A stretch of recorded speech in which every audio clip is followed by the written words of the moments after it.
alunia. O Clube do Ouvinte RU Nossa Senhora de Guadalupe traz até você a Bíblia. Nos defende dos perigos, dos inimigos da vida.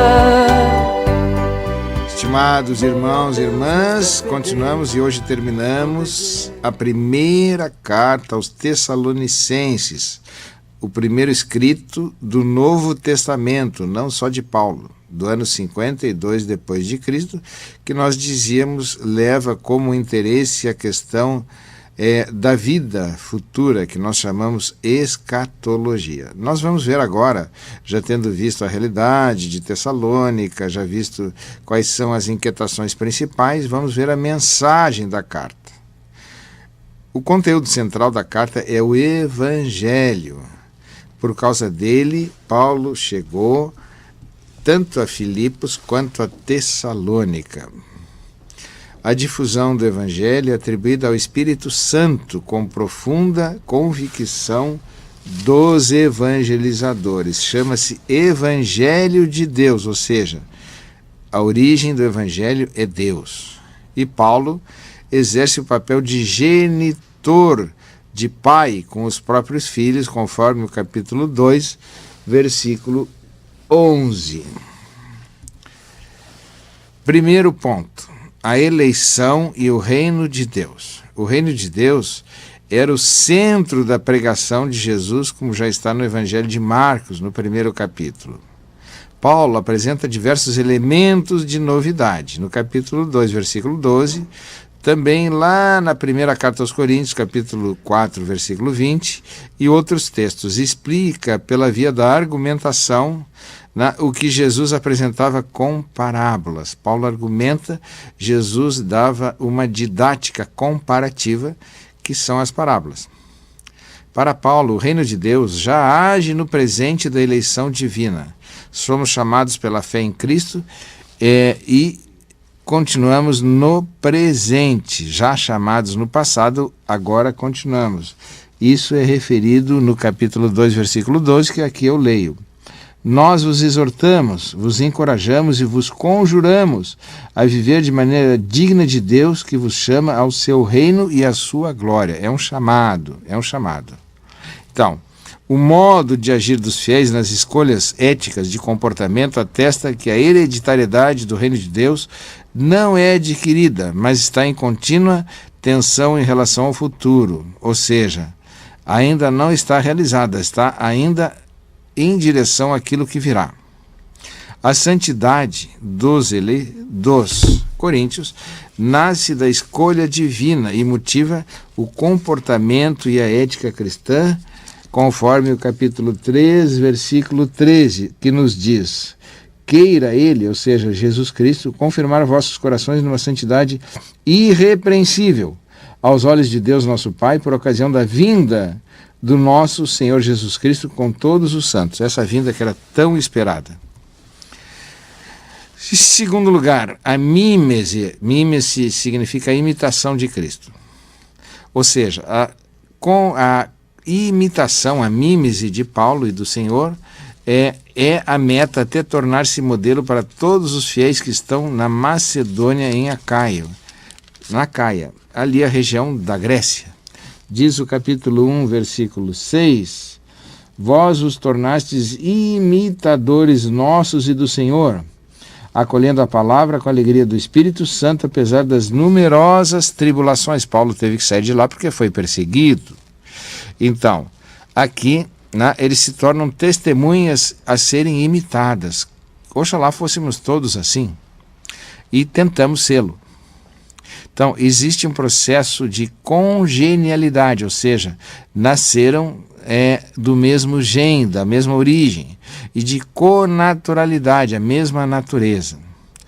Na religião da genitorialidade, um termo complicado, isso já é um processo de imitação, conforme o capítulo 8, versículos 8 a 12, que vale a pena que nós leiamos. Diz Paulo: tanto bem vos queríamos que desejávamos dar-vos não somente o Evangelho de Deus, mas até a própria vida de tanto amor que vos tínhamos.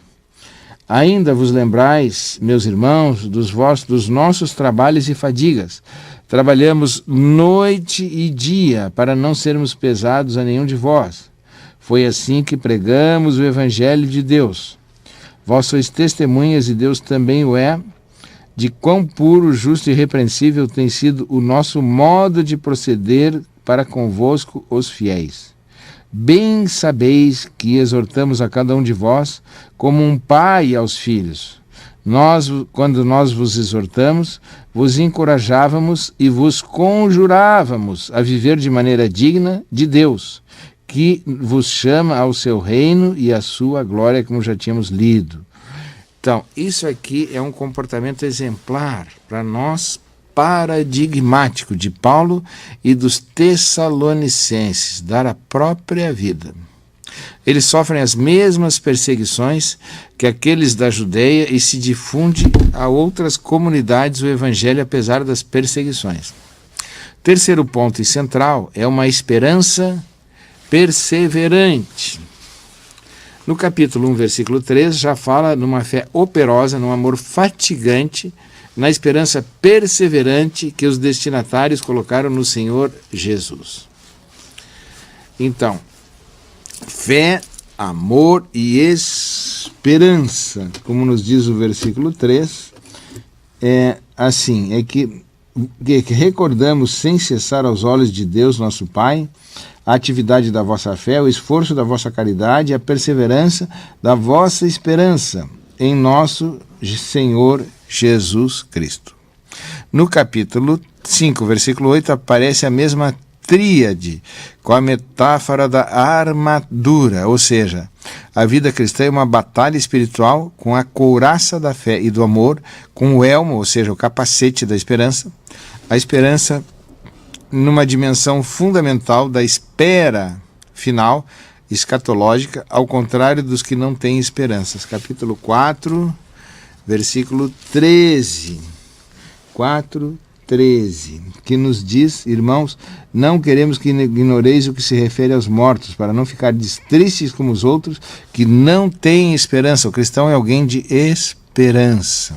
Que no capítulo 5, versículo 11, 8, como nós citamos, diz: nós, pelo contrário, os que somos do dia, sejamos sóbrios, revestidos da couraça, da fé e da caridade, e do capacete da esperança da salvação. Então, definidos como a nossa esperança, a nossa alegria e coroa e glória diante de Jesus Cristo, é o chamado, como Paulo vê os coríntios, eles são a nossa esperança. É uma esperança depois da fé e da caridade, sublinhada na sequência da maneira de escrever dos gregos. Uma esperança que é, antes de tudo, um dom fundado na fidelidade de Deus e sobre quanto Ele realizou em Cristo. Esperança é central. É uma esperança alimentada com perseverança, na convicção que Cristo libertou os fiéis da ira vindoura e os libertará de qualquer forma da escravidão, incluída a morte. Tínhamos, há cerca de umas 3 semanas atrás, um grande conferencista e professor honoris causa da Federal da Católica, dando uma palestra, em que diz que no âmbito da universidade, nós estamos aqui na Rádio Universidade, tem diminuído a esperança e aumentado o medo. A carta aos Tessalonicenses é oportuna até para a universidade, inclusive a nossa. Então, Paulo fala aqueles que dormem, uma metáfora, né? Na espera de serem despertados, fala então numa visão daqueles que já se foram. Diz ele: esperamos aquilo que não vemos e esperamos com perseverança. Também isso diz na carta aos Romanos, capítulo 8, versículos 24 e 25. Então, a esperança é central nos cristãos. Conclusão. O coração do Evangelho de Paulo é ser salvos da ira futura, reencontra sua novidade essencial. Aqui só seremos salvos. Na imitação humana de Cristo de Paulo, e entre as igrejas sobrepõe-se ao seguimento de Jesus. Então, imitação e seguimento. A fé operosa que age e a fatigante arte, caridade, não são ilusórias, mas geram a sua esperança em Cristo. Então, assim, irmãos, nós conseguimos concluir essa carta aos Tessalonicenses e vamos dar início, depois do intervalo, a uma outra carta que eu dizia que está entre aquelas que talvez sejam mais significativas a nós, que é a carta aos Coríntios, junto com a carta aos Romanos. Carta aos Coríntios, porque, afinal de contas, é a carta em que mais transparece a situação pastoral subjacente, que em muitos pontos pode ser instrutiva a nós. Ouçamos então a música para depois começarmos.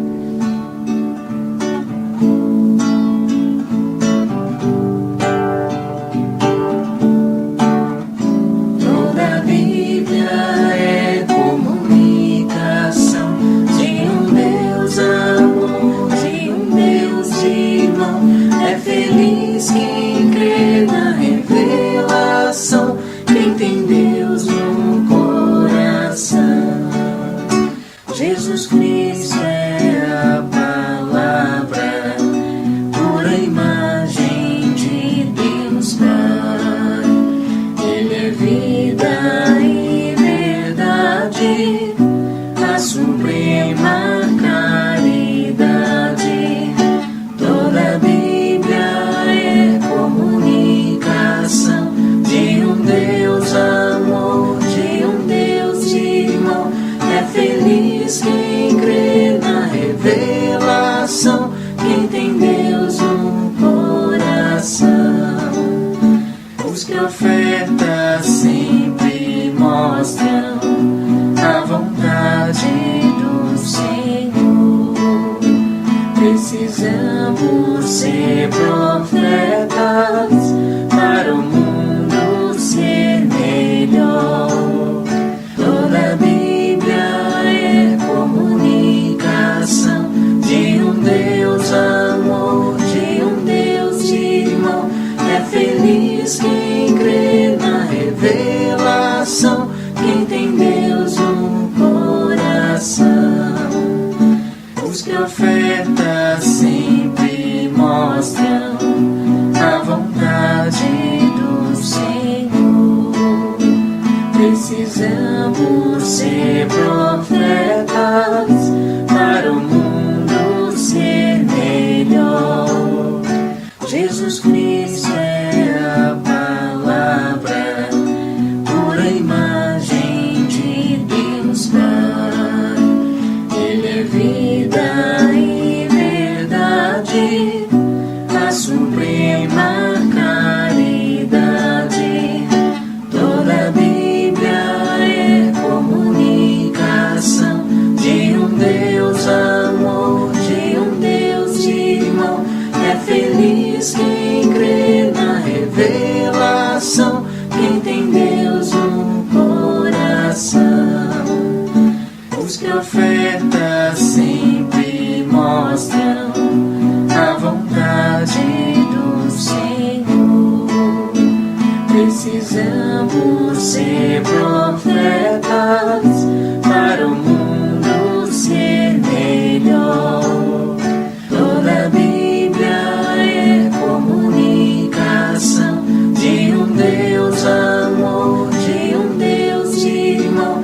É feliz quem crê na revelação, quem tem Deus no coração.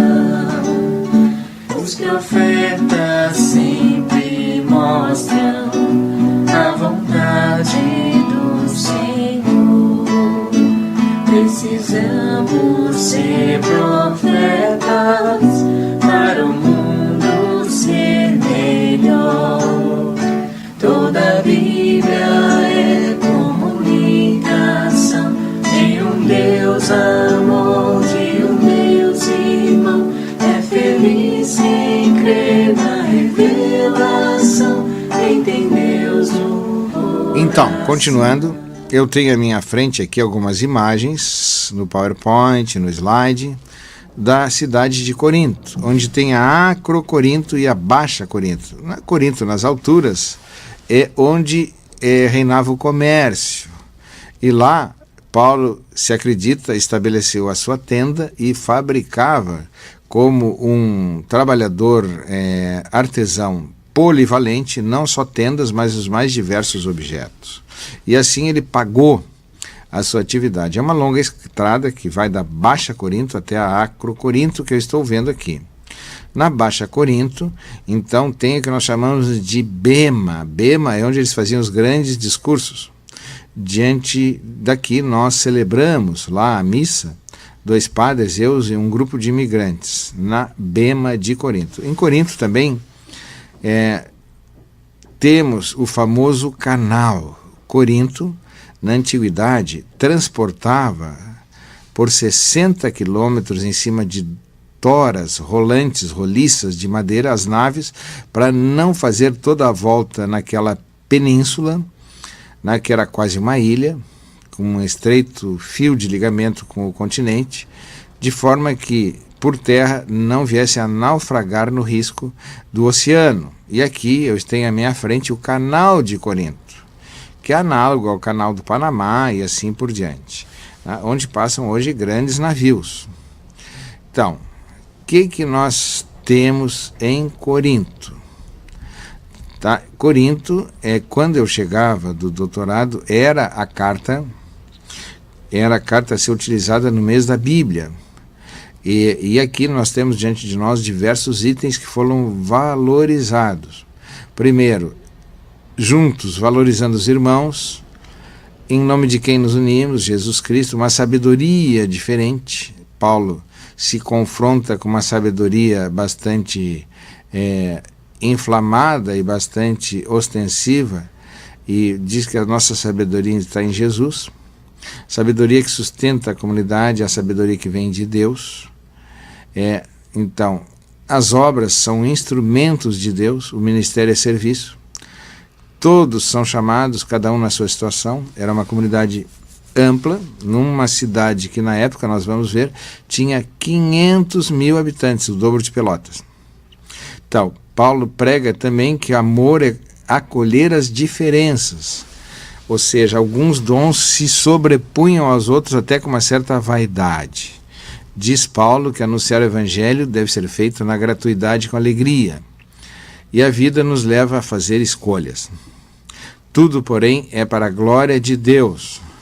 E ali nós temos também a primeira narração da instituição da Eucaristia, que nós celebramos hoje na missa. Diz Paulo que a Eucaristia não deve servir de abuso dos pobres e abuso de Deus. Ou seja, que aqueles que são mais bem situados não devem chegar mais cedo e acabar com tudo aquilo que era feito em partilha de alimentos e de dons. Então, os dons estão a serviço e os dons são aqueles que mais edificam. Esse é o primeiro critério. O dom da unidade, o dom mais precioso é aquele que edifica e aquele que serve à caridade, que é o maior dos dons. Temos a diversidade de dons e carismas em Corinto, isso é importante, a comunidade que mais descreve os diversos dons, onde aparecem em primeiro lugar apóstolos, profetas e doutores, em último lugar o dom das línguas, que eles tinham como privilegiado e que causava também algumas confusões. Diz Paulo que a profecia, falar em nome de Deus, é importante e mais importante que as línguas. E por fim, termina Paulo com a fé na ressurreição. Também no Novo Testamento, talvez seja a narrativa mais importante da narração, a narrativa mais importante da ressurreição de Cristo e dos cristãos, que está na Carta aos Coríntios, capítulo 15, versículos 3 a 8, que nós chamamos de querigma originário, porque ali é que se coloca que Paulo diz que Jesus Cristo, segundo a tradição, segundo as Escrituras, morreu, e segundo a tradição, as Escrituras, ressuscitou. Disso são testemunhos, mais de 500 testemunhas vivas, as colunas da igreja, que eram Pedro, Tiago, João, e por fim, diz Paulo, eu como filho abortivo, já que ele tinha perseguido os cristãos. E no fim, nos narra que a ressurreição é vida para sempre. Então vamos ver Corinto, a cidade essa que pujança, mas também tanto desafio provocou a Paulo. Qual era a sua realidade? Corinto teve sua importância estratégica e comercial descrita por um historiador chamado Pausanias no ano 170 d.C. Estrabão, até no século 7 a.C., ligeiramente revisada em 18 d.C. Então, na base de uma vista, talvez em cerca de 29 a.C., Corinto foi virtualmente destruída por Lúcio Múmios, um general romano, em 146 a.C., e refundada por Júlio César, muito conhecido como imperador, e em 44 a.C., com homens livres, seus próprios veteranos, comerciantes e trabalhadores. Então era uma cidade que nós diríamos hoje cosmopolita, com diversos tipos de população, vindo de várias espécies migrantes. A cidade foi próspera em razão da sua localização, vizinha a um grande porto que era situado em Cencreia, 5 a 8 quilômetros a leste, né, e 2 quilômetros ao norte, ligando a Itália e o leste. Então imaginem, Itália, Roma e todo o leste do mundo, onde estava também Jerusalém. Era a capital da província senatorial da Caia, que hoje é a Grécia, e era a maior cidade da Grécia no século II. O sol e a chuva davam grande fertilidade à sua planície, costeira era planície, com algumas montanhas, e a argila permitia o artesanato em cerâmica. As moedas mostravam o caráter cosmopolita, diversas procedências de troca, e as construções, a prosperidade e a sofisticação da classe superior do Corinto. Nós vamos ver a seguir que 3 pontos são fundamentais e devem ser sublinhados para a compreensão da carta, da epístola. Primeiro, os modelos da cidade e da comunidade foram formados num modelo romano, mesmo que muitos imigrantes tenham vindo da Caia, das outras regiões da Grécia, Macedônia e do leste para constituir a cidade cosmopolita. Segundo ponto, a comunidade e a cultura da cidade sentiam a si mesma como prósperas e autossuficientes. É o que Paulo chama de cálqueses, orgulho, jactância, né? Terceiro, o coração da comunidade e da tradição da cultura da cidade era aquele do comércio, negócio e um pragmatismo empresarial na conquista do sucesso. O negócio dos coríntios era crescer economicamente na vida. Era uma economia de mercado que marcou o tipo de colonização de Corinto. Plutarco, outro historiador, no ano 50 a 120 d.C., portanto no período em que foi escrita a Carta aos Coríntios, em torno do ano 54, notou o papel jogado pelo patrocínio e clientelismo no sistema socioeconômico como uma chave, aliás, para aceitação, fortuna e talvez mesmo a fama, o que foi confirmado por autores modernos, ou seja, dependia-se do patrocínio daqueles que eram benestantes, daqueles que estavam melhor situados. E os clientes eram aqueles que eram beneficiados, aqueles que eram simpáticos, aqueles que negociavam, aqueles que eram da própria família de uma forma extensa. Os serviços, incluindo serviços religiosos, educacionais e culturais, as provisões judiciais, advogados, a disponibilidade de importações de um amplo âmbito de saídas do leste e do oeste, um grande número de viajantes, multidões durante os jogos, porque de 2 em 2 anos havia os jogos em Corinto que triplicavam a população, com gente do mundo inteiro. Então isso tudo formava Corinto que Paulo conheceu. Em suma, havia muitos serviços e atrações. Era uma cidade de muitos deuses e de muitos cultos, velhas e novas religiões, lado a lado. Não era um ponto em branco que Paulo enxergava, mas havia toda essa concomitância e até competição. Nos dias de Paulo, Corinto se tornara uma panela de fusão, uma panela de pressão das culturas, filosofias, estilos de vida e religiões, no sentimento de uma cidade ruidosa, barulhenta. Então era uma grande mistura das mais diferentes correntes.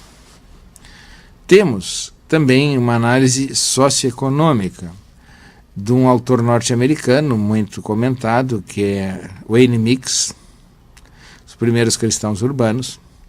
Diz ele, é que havia uma inconsistência de status em Corinto, ou seja, não se era fixo, não se era, digamos assim, estável. E critica outras análises anteriores de outros sociólogos dedicados à Bíblia. Um outro autor que chama Witherington III, de Chicago, analisa a orientação da vergonha e da honra, em que o reconhecimento público era mais importante que os fatos, ou seja, valia a honra e valia o reconhecimento, e não tanto aquilo que era a realidade, mas como eu era reconhecido pelos outros. Ou seja, isso provia e proporcionava e incentivava até um certo esnobismo. Um outro autor, Pogoloff, sugere que a racionalidade e a retórica competitiva, a busca de aplauso e sucesso, são mais apreciados em Corinto. Ou seja, eles buscavam o status, buscavam o prestígio, buscavam a fama, né, de uma forma competitiva no aplauso e no reconhecimento do sucesso, né? Então, um outro autor, que é Winter, norte-americano, contrapõe Paulo com o movimento sofista. Hoje nós chamamos mentiras de sofismas, pois os sofistas eram alguns filósofos que, buscando clientela e dinheiro, discursavam, fazendo grandes discursos, às vezes, em praça pública, nas esquinas, e esses aí terminavam impressionando os coríntios de tal forma que levavam a questionar a capacidade de Paulo. Paulo fazia questão, como nós veremos, de não ser um grande orador, porque ele queria que aparecesse a força de Deus e não a dele. Atualmente, a análise volta-se à integração e à divisão na comunidade. Dizem autores que era uma política centrada na personalidade e nas facções. Facções é um termo que hoje se usa para presídio e para droga, mas significa divisões. Um outro autor, que se chama May, está de acordo com o faccionalismo e normalmente identificado em Corinto. Pode haver uma divisão entre ricos e pobres na comunidade, mas não é a única responsável pela discórdia, e essa pode levar a outras formas de divisão. Parece que os coríntios gozam de boas relações com os não fiéis, com os pagãos, embora Paulo veja o mundo atual, sua sabedoria, suas assunções e governantes numa luz negativa através da epístola. Então estamos vendo uma realidade da cidade de Corinto, e vamos continuar ainda um pouco até o fim, né? E estão vendo que eu trago aqui um grande número de dados, porque também é a tese na qual eu fiz o doutorado. A Carta aos Coríntios, eu estudei a antropologia de Paulo no contexto da época, nessa cidade que nós veremos era bastante significativa. Então, por fim, indo para o fim do dia de hoje, a antiga visão que fez Corinto quase sinônimo de prostituição e de prostituição sacra deve ser abandonada.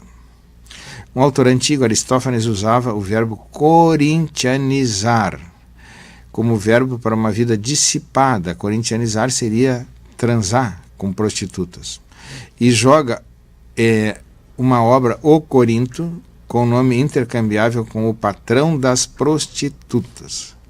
Mas esses escritores referem-se a Corinto grega, que foi destruída em 146 a.C., e não aquela que foi reconstruída como colônia romana por Júlio César.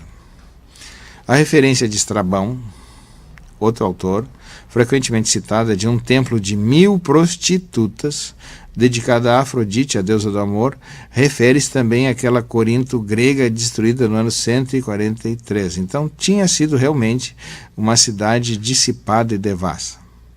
Porém, Corinto sofria realmente o fenômeno da prostituição, como qualquer cidade do seu porte na época, acrescido o fato que era uma cidade portuária, e nós sabemos que até hoje, onde existe porto, existem prostitutas mulheres em oferta. Lequeu e Cencreia eram grandes portos a poucos quilômetros. Tudo isso torna extremamente complexa a missão de Paulo em Corinto. Então nós vamos deixar o restante para a próxima vez, inclusive a própria realidade de Corinto, indo para o fim, para então iniciarmos os grandes temas da carta. Que todos tenham uma boa tarde, um bom fim de semana. meditando que a nossa realidade é bastante análoga àquela Corinto que Paulo conheceu, numa cidade bastante populosa, bastante universal e bastante ruidosa nos mais diversos aspectos.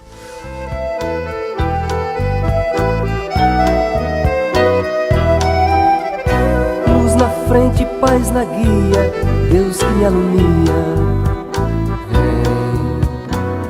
Seja um missionário da evangelização. Participe do Clube do Ouvinte. Um oferecimento Rádio Universidade, uma emissora da Arquidiocese de Pelotas. Dos inimigos da vida, vem, ó Deus, nos defender, nos proteger. Vem.